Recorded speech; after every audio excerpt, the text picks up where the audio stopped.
बहुत समय पहले की बात है।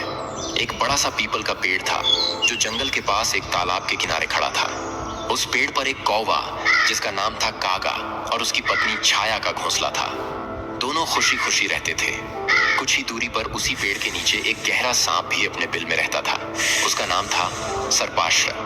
कुछ समय बाद कागा और छाया के घर में अंडे आए। दोनों बहुत खुश थे। छाया ने मुस्कुराते हुए कहा, अब हमारा परिवार बढ़ने वाला है।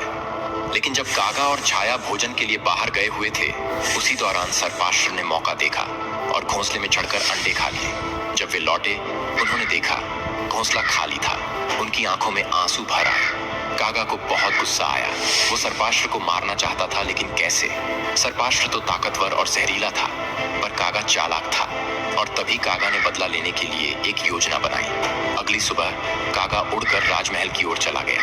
राजा की रानी नदी किनारे स्नान कर रही थी और पास में ही उसका गहनों का डिब्बा रखा था। कागा चुपचाप वहां उतरा और उस डिब्बे से एक कीमती हार चुराकर उड़ गया। वो सीधा सर्पाश्र के बिल के पास जाकर हार को गिरा आया।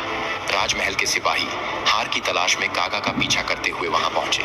जैसे ही एक सिपाही ने हार उठाया, बिल से सर्पाश्र निकलकर फुफकारने लगा। सिपाहियों ने डंडों से उसे मार डाला और हार वापस ले गए। अब कागा और छाया निर्भय हो चुके थे। कुछ समय बाद उन्होंने फिर से अंडे दिए और इस बार उनके बच्चे सुरक्षित निकल आए। वो हंसते, खेलते और चहचहाते थे और कागा के घोंसले में फिर से संगीत और जीवन लौट आया। अगर कोई तुमसे ताकत में बड़ा है तो डरने की जरूरत नहीं। समझदारी सबसे बड़ा हथियार है। शक्तिशाली वही है जो बुद्धि से समय का इंतजार करता है, न कि गुस्से में सब कुछ हार देता है। कभी कभी जवाब गुस्से से नहीं, जिम्मेदारी से दिया जाता है।